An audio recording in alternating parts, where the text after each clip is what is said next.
and very excited to be presenting the work that we've been doing on the RESET Index in terms of translating sensor data into real-time estimation of what's happening in actual indoor spaces. Because this is an open session, open to the public, we did a series of sessions already for our RESET APs, our RESET accredited professionals, over the past 10 days. I assume most people here are familiar with RESET, but just in case, I've included a few simple slides that I'm going to breeze through just in terms of introductions on what is RESET for those who might be less familiar. So as most of you are probably already familiar, just make this a little bit bigger. There we go. As most of you are probably already familiar, RESET was launched several years ago as the world's first standard for tracking the health performance of buildings in real time via sensors. And that applies to indoor spaces, entire buildings, and entire portfolios. As, again, many of you, I'm sure, are familiar with, the system and the program divides into, one is the RESET core and shell standard, where we're tracking outdoor air quality and in-duct air quality. And so this is to help building owners communicate the quality of the air being delivered to the tenants before the air quality gets affected by tenant activity.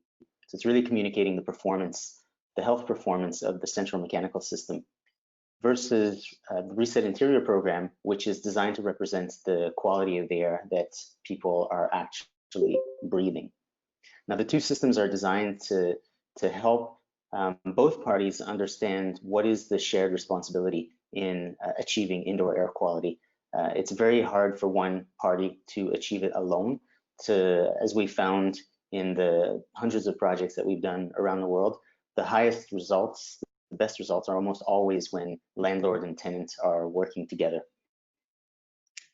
Again, just breezing over this, in order to enable the RESET standard, it is actually a composite of multiple standards, starting right at the core with hardware standards. These were the first in the world and still pretty much one of the only standards, where we test hardware that gets sent to us from around the world and classify it into A, B, and C grades, with only the A and B that are acceptable for use within projects.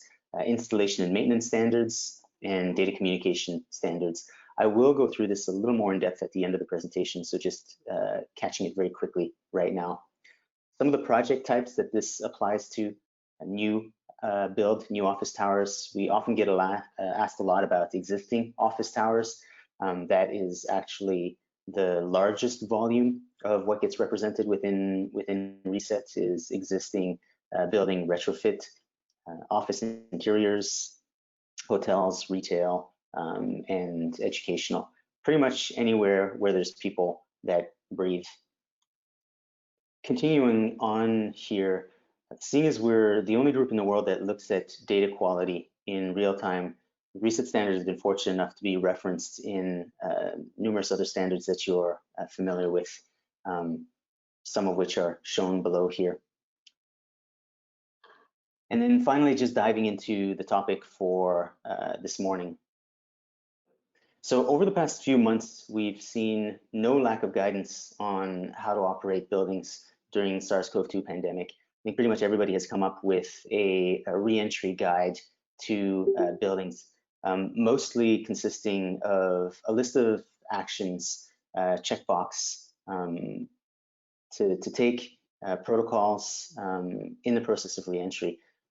What's been lacking has been empirical evidence that any of this is actually working.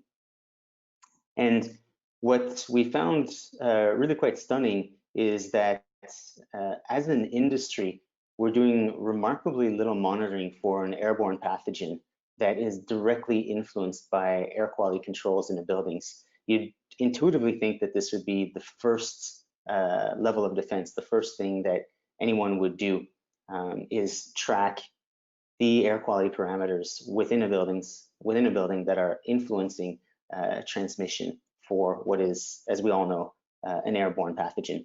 but that's unfortunately not the case.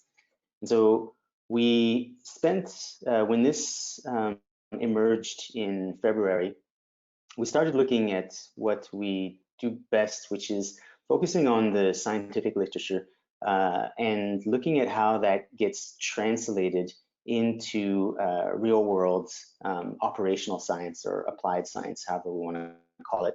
And then taking that applied science within buildings, so operational metrics, and applying it to sensor data so that we could get a view on real-time performance based on the sensor data. So what we're presenting today is estimating the risk of the virus transmission in real time. And this was really the question that we were asking ourselves in February on how close could we get to this, and what the varying variables were, and the fruit of which being presented today. Of course, taking a pause to highlight that I think everyone is familiar with this, that there's no way to monitor airborne concentrations of SARS-CoV-2 with current technology, but we can monitor the parameters that influence infection. So temperature, humidity, PM, occupant density, and other parameters that we're going to look at in a moment. Now, for those who are familiar with the reset standard, we've been tracking temperature and humidity since day one. Most of the focus has been on particulate matter, chemical off-gassing, CO2, but temperature and humidity have always been required parameters in the core set of 5 parameters for multiple reasons. One, for sensor calibration, which is not the topic for today, but the other for health parameters. The relationship that has become uber famous over the past few months of humidity to number of infections is knowledge that's been around since the 1960s. So there's really not much new within this type of information that has become pushed all over the headlines over the past few months. It's been around for many decades already.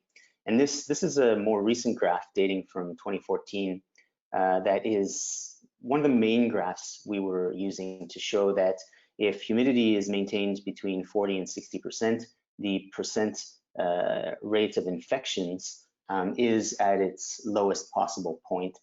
And I'm going to come back to that graph in a moment. Now, of course, SARS-CoV-2 has taken this topic through the roof, particularly with the topic of humidity, which has become a little bit the poster child of the varying air quality metrics here. And what it's led to is a plethora of derivative questions. Example, I've heard humidity doesn't affect SARS-CoV-2. Is this graph relevant? Or other pertinent questions. Does it matter how long a person stays in a building? Does it make a difference how healthy each individual is? Impact of PM 2.5 on infection rates. And then the two potentially most contentious topics, should I ventilate? How much should I ventilate? And what about recirculation? So these are two topics that we're going to address a little bit later on in the presentation, because they're very, very hefty topics. Now, in order to answer these questions, we had to decompile the research and the elements that influence infection into the various components. What's been, as I'm sure you're familiar, what's been happening a lot in the industry is a lot of glazed looks and a lot of confusion and a lot of debate, seeing as there are so many variables to deal with. And the beauty of this is that most of those, or many of those variables, are measurable, they're trackable, and they can be added together. And so this is what we started with, decompiling the main aspects of what leads to infection, and then looking at which elements we could measure and put back together. And so those elements are the ones you see here: the health of the virus, the immune system health, dosage, and how that leads to infection rates. Now, all of these are influenced by indoor environmental parameters that can all be measured via sensors. And taking a moment to explain why these three are important. If you imagine this as a little bit of a battlefield, so that the human body, the human immune system, is a battlefield on which a war gets fought every day. And that war is your immune system versus the myriad of viruses and bacteria that are trying to claim ground on the immune system. So it's immune system versus virus health.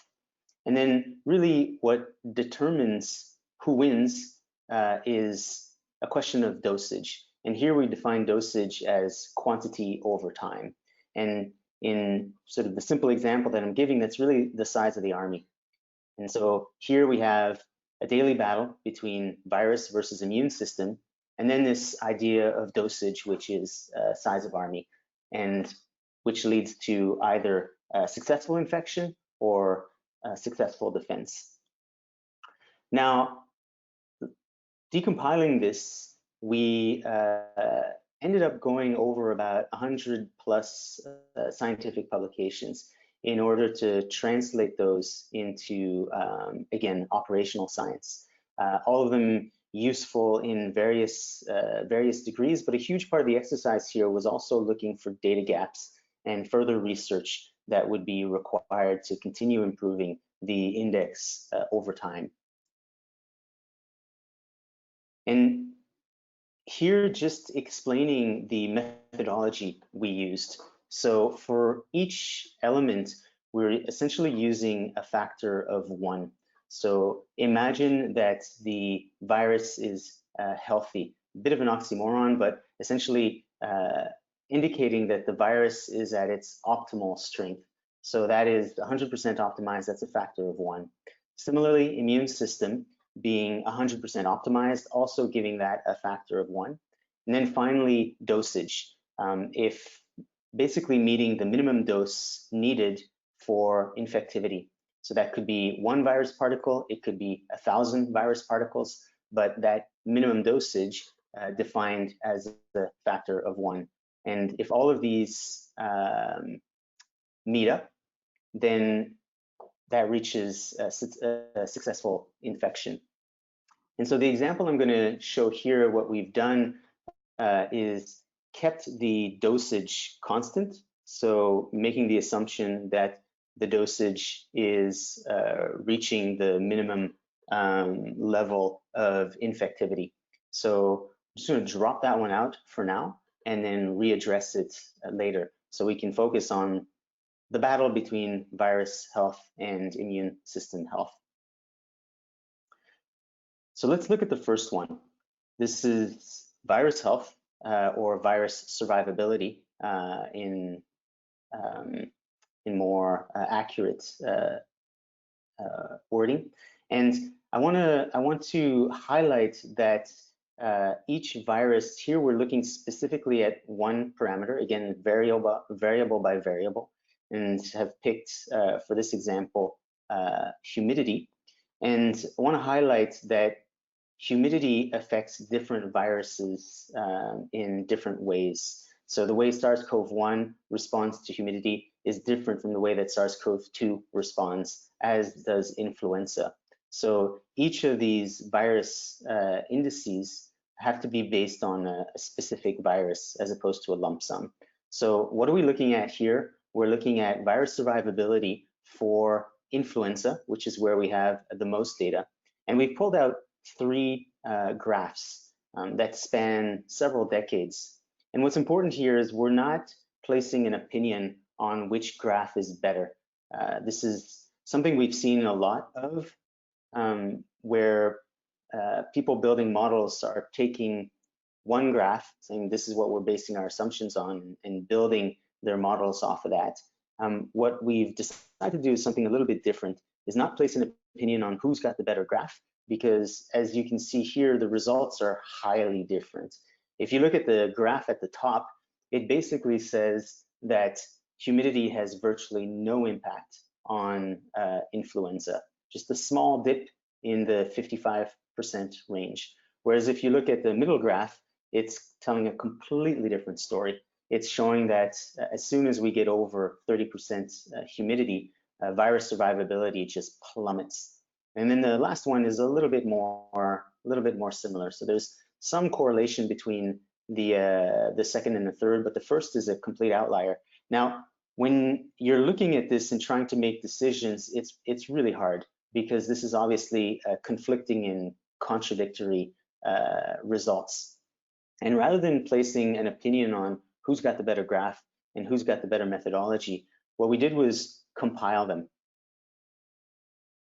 which yields some interesting looking results. So here we're taking the average and looking at the worst case on deviation from the mean, but generally just average of all the research that we're finding, and then looking at the percent uncertainty, which represents the difference in what the research is telling us.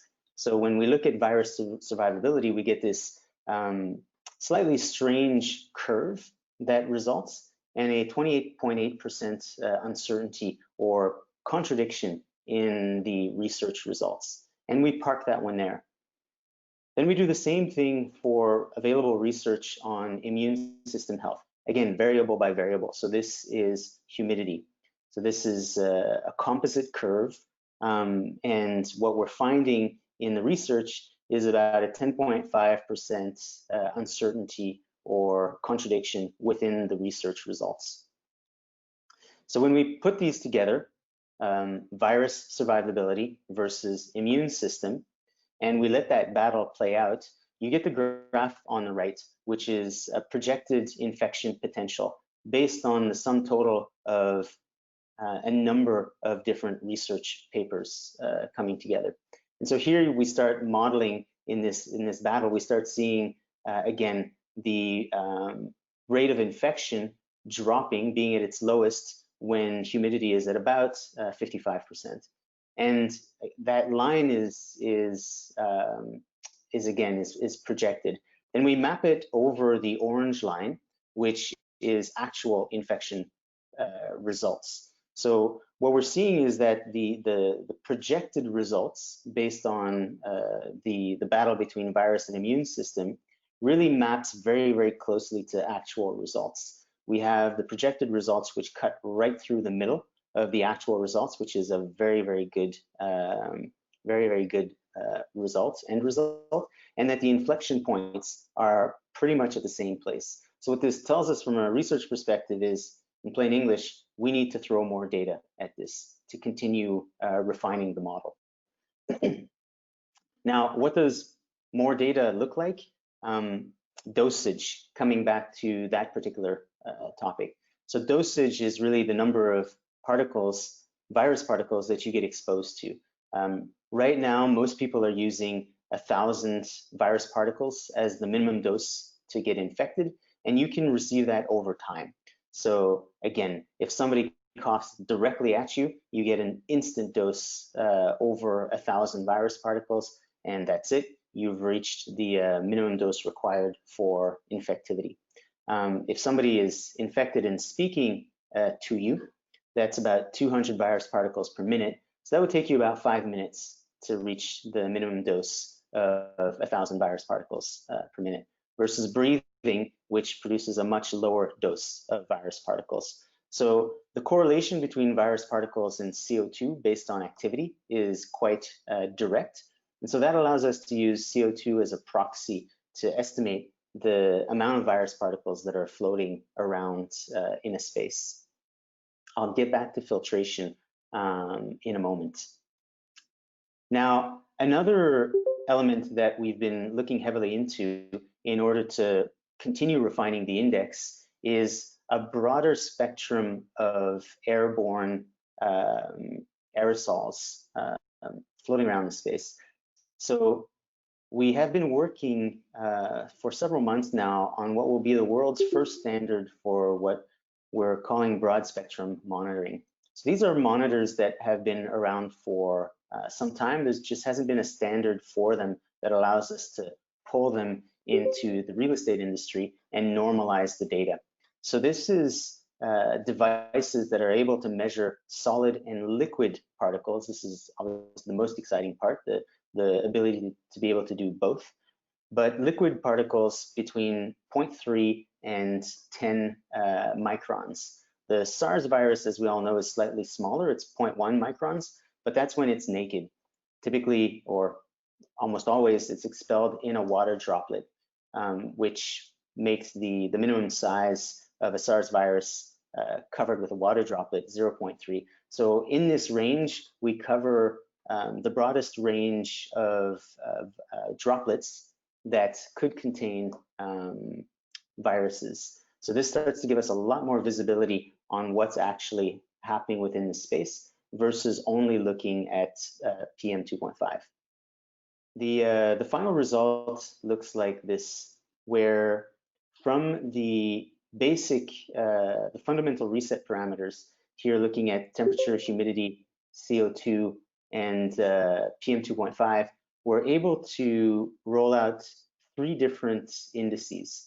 The first one is the core reset air index, which has been upgraded to include temperature and humidity impact within the index. And so this is designed to communicate the level of optimization of a building's mechanical system and the resulting air quality. Now, pulled out from that is the aerosol infection.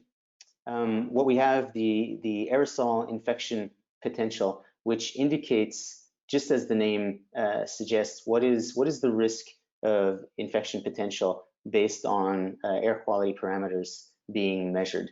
And then finally, what's incredibly important to us, as always, within the reset standard, is as much transparency as possible on data quality. So being very clear on the level of certainty based on the scientific research that's gone into this of the data, so that we can say the building is 98% optimized for human health, and we are 72% confident about that data, so that it starts to qualify the level of data quality that's going into this. And I'll expand a little bit more in a moment on why that's important.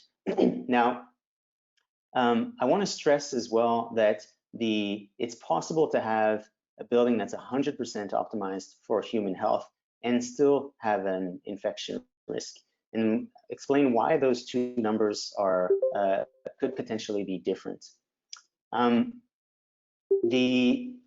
It's really important to note that if you walk into a building that has, example, 30% humidity, it's not true that your body will instantly get a 50, 60% hit on the immune system. It takes a day, a couple of days before the body really starts to feel the effect or suffer under the influence of highly dry air. And so when we're calculating the infection potential, we're not looking at humidity data in real time. Instead, we're taking the real-time data and running a rolling average that spans over days. And so that allows us to more accurately take the result and correlate it to scientific research, which is based on the impact of humidity on humans over 2 to 3 days. Because again, humidity is not an instant effect. Same thing with PM 2.5. It's not true that I get off a plane in Delhi, PM 2.5 is 200, and instantly my past 25 years of accumulated health are gone. PM 2.5 is mostly a long-term exposure issue. And so here again, we're looking at a rolling average that spans over months in order to correlate the figures to actual scientific research. So when we're doing the reset air index, we want to know how the building is performing in real time. So all that data is real-time data. But when we're looking at infection potential, in order to properly correlate that to the scientific research, it's a different calculation. Temperature is real-time. That has a real-time impact on your immune system. If there's a sudden swing in temperature from 21 degrees to 15 degrees, that is a real-time impact. Humidity, as mentioned, is a rolling average over several days. CO2 is a absolutely real-time impact because it's a proxy to virus particles. So that's real-time data. And then PM2.5 is a rolling average, again, to correlate that with scientific research and make the index as precise as possible. Now, I stress this a lot because it has been a concern that comes up with property owners, and many of you have been doing reset for a while, have had that question. What happens if I have a PM 2.5 spike? What happens if I have a CO2 spike, for example? Well, a short PM 2.5 spike is not going to mean you instantly get infected, as mentioned. So if there's a short PM 2.5 spike, it won't affect the infection potential reading. And so that's very important for building operators who know that spikes happen, that the infection potential is actually looking at, in part, rolling averages and cumulative or a range of short to long-term effects on the human body. Now, again, all we need for this is standardized data, and that's the fundamental reset data, temperature, humidity, CO2, and PM2.5. And then the additional data that starts to make this more accurate are air changes per hour, occupancy data, and then broad spectrum monitoring, all of which are being woven in as we speak. Now, I want to make this a little bit more real and contextual. So by showing a few anonymized case studies. Now, this is a diagram which we published in March, so at the early days of COVID, and it is entirely based and taken from researchers from the University of Maryland who were noticing that in the early days of COVID, all of the hotspots around the world were precisely in the same temperature and humidity zone. And so future hotspots at the time, like New York City, were predicted weeks in advance, knowing that this sweet spot of temperature and humidity was moving north, and certain cities would fall precisely within that. And so those cities began to emerge over time. London, New York were two very, very good examples. Of course, COVID passed the tipping point, and so this has exploded outside of this sweet spot. But really interesting to note that it all started within this temperature and humidity range. But the contradiction, the strange piece, was that the infection was not happening outside. So why would this outdoor temperature humidity affect indoor infection? And this was the really strange conundrum that we were looking to solve, because the virus was being transmitted inside, but all of these hotspots were based on outdoor data. So this is a pre-pandemic scenario. This is a building that was running optimally pre-COVID. Temperature at 21 degrees Celsius, humidity at 50%, CO2 meeting basic reset standard, meeting ASHRAE, fairly low PM2.5 levels at 5 micrograms, 100% occupancy. So at that rate, you see the building is almost 100% optimized for human health. The virus survival on the far left is 73%. The immune system health is 100%. This is optimum conditions for humans, and dosage is 53%. So within that scenario, there's an infection potential of a total resulting infection potential of 40%. Now, COVID comes along and everyone switches to 100% outdoor ventilation with full closure of return air. Now, this was winter scenarios. So what we're showing here is a winter scenario in northern climates where many of the buildings are not designed to heat and cool that much air, let alone filter that much air. So what we were called into in this actual case study here is actually many case studies of buildings where the indoor temperature dropped to 15 degrees because simply not able to heat that much air. Relative humidity is pretty much exactly what was happening outside. So very unoptimized space for human health. And you see the results on the side. Virus survivability jumps up 20%, now 93%. Meanwhile, the immune system takes a hit of 40%. So we're seeing the virus getting stronger and the immune system getting weaker. That is not a good trend in the battle of virus versus immune system. The dosage has obviously gone down because we're flushing out virus particles with outdoor air. But when we add all these parameters together, we see the optimization of the building has massively dropped, and the infection potential hasn't moved that much. It's gone from 40% to 28%.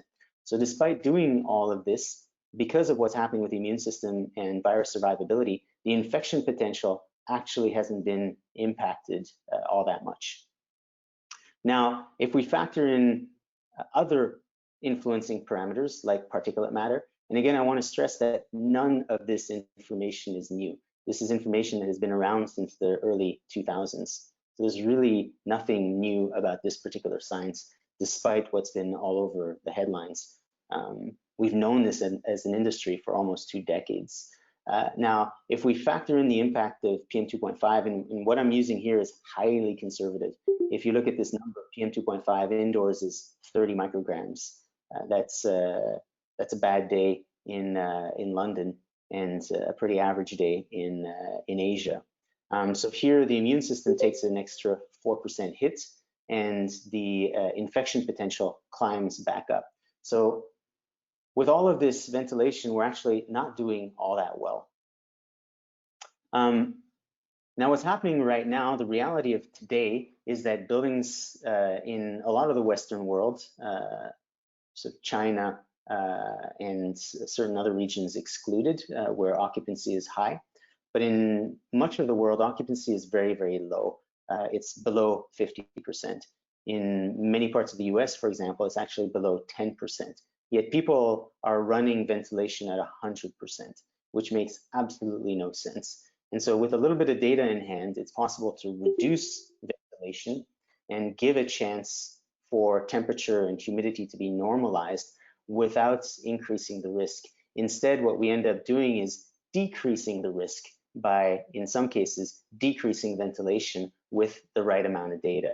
So here, what we're seeing is because the occupancy is so low, we're able to get things back to normal. Immune system health back up to 100%, virus survivability back down to where it was before, still maintaining low dosage. And here you see the infection potential is down to 14%. Right? And this is actually by reducing ventilation. So very important to be working with the data and getting a sense of what's going on. Of course, everybody's trying to get back to 100% occupancy. And so spending a lot of time on how do we do that? How do we get there? A lot of that is really just applying best practice where Asia has been in the lead for the past 2 decades.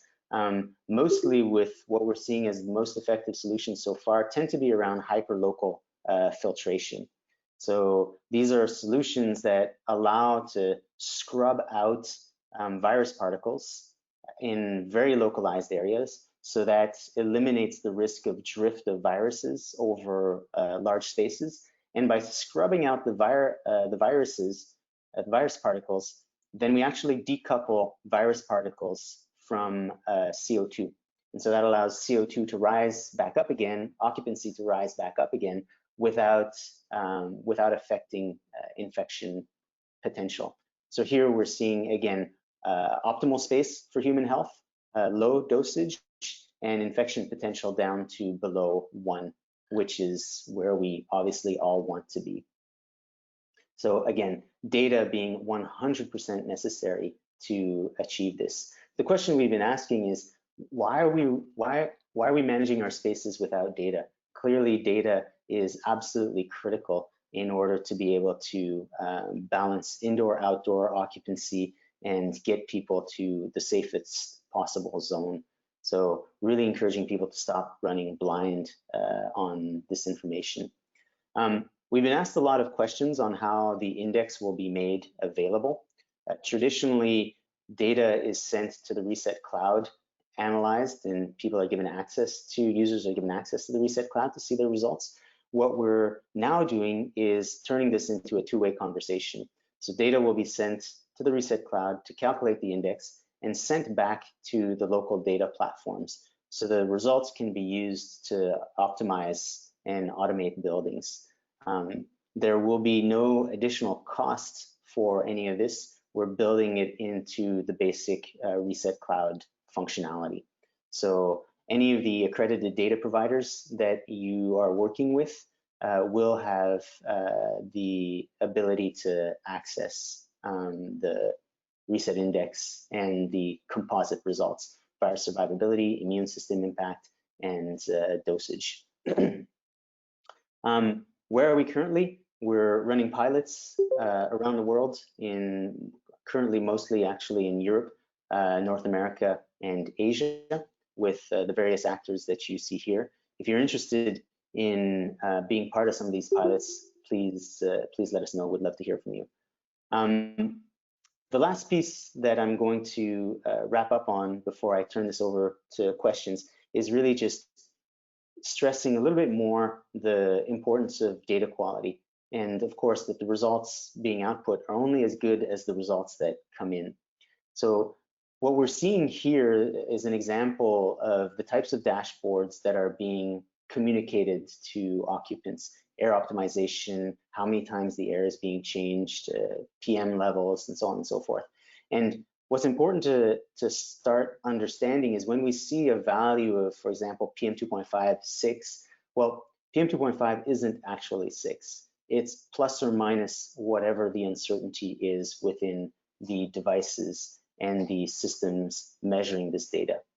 And what you see here is an extract of some of our research over the past 5 to 10 years, where we looked at, and we continue to look at, all the areas where data error can slip in, with the most notable two being at the bottom, the hardware and the installation. So I'm only just going to focus on those today to keep this short. But what we've been seeing is easily 40 to 1,800% error within data. And 1,800, believe it or not, is quite conservative. We've seen much higher errors than this, but just keeping it a little more conservative for now. So just taking a quick look at the two highest areas of impact.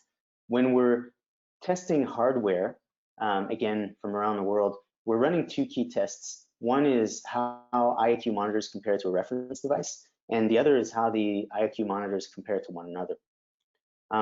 When we started doing this publicly for reset purposes in 2015, we'd obviously been doing this before then, but publicly receiving monitors from around the world and testing them. This is a really good example of the type of results we were seeing. These were early days for the IAQ industry. And so what you see here, the dotted line at the bottom is the reference device. This is what the monitors should be reading. The top three lines, the blue, red, and green, are what the devices are actually reading. And so you see that the one of the devices is almost 400% off from the reference device, and then amongst themselves, amongst the three devices, there's a 50% error.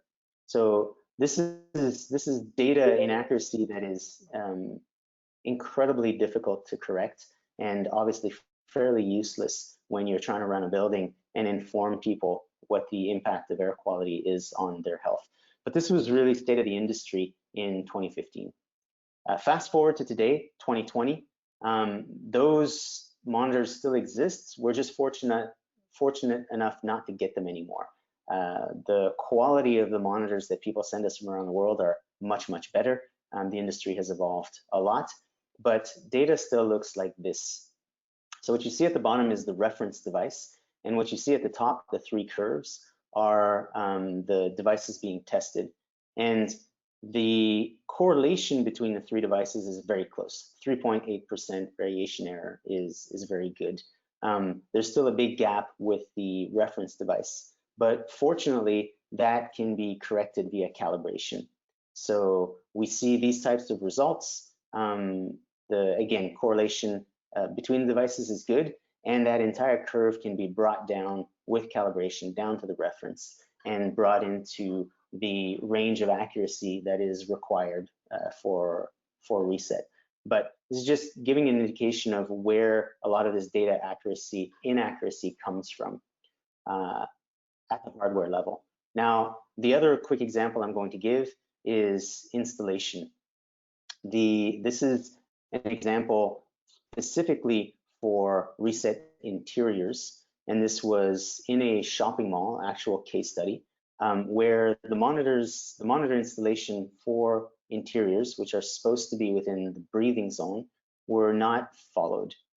In this case, the monitors were installed on the ceiling right next to the supply duct, which would actually be doing a better job of tracking the quality of the air being delivered by the ducts as opposed to the quality of the air being breathed. And so, but again, this was supposed to be representative of the air quality being breathed for the reset interior standard. And so the quality of the air being reported was PM2.5 28. And when our auditor was on site, one of our reset APs, we found that the actual air within the breathing zone was 332. So that's off by over 1,000%, entirely due to the location of installation. I took a moment to figure out what was going on and realized that the monitors were not installed according to standard. So this is huge inaccuracy in data reporting, bordering on data falsification at this stage. But you get a sense of how quickly it is possible to get erroneous data if the installation, if the hardware and so on is not normalized. And so by doing this, by looking at every element that could influence data quality, enables us to maintain the error within a percentage that is still useful. And so here aiming for a total error that is between 10 to 30%. Again, the only standard in the world that does this, because there's so very little focus right now on actual data quality. Very few people that understand that the number they're seeing in most cases is not the actual number that should be reported. So I'll wrap up here, but these are the elements that come into the Reset Air Index that, as mentioned, has currently been upgraded into these three pieces. First one, communicating the level of optimization of the building mechanical system and the air quality being delivered. The derivative of that, which is the infection potential. And then third, the indicator of data quality.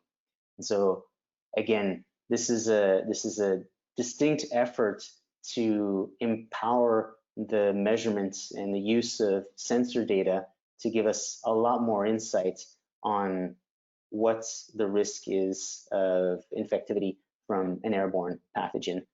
We really should, as an industry, be leveraging this data as much as humanly possible, given what's at stake, and given, repeating myself, that this is an airborne pathogen. And that's it. I will pause here and turn it over to questions.